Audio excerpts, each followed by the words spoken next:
19 000 euros en juin et 350 euros en décembre, c'est ce que j'ai perçu la même année il y a quelques années. Life, there's roadblocks.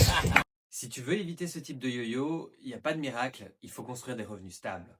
Allez, je te donne 3 tips pour y arriver et le troisième m'a clairement sorti de la noyade. D'abord, connais ton taux horaire. Chacun a des frais et des charges différentes à gérer. Certains bossent à côté, d'autres sont à 100% en freelance. Ton tarif varie donc en fonction du temps que tu consacres à ton activité et des frais qui y sont liés.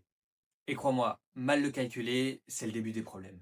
C'est pour ça que dans l'accompagnement Visualto, je te propose un tableau Excel qui t'aide à calculer ton taux horaire minimum. Deuxième conseil, sois clair dans ce que tu proposes et dans ce qui est inclus.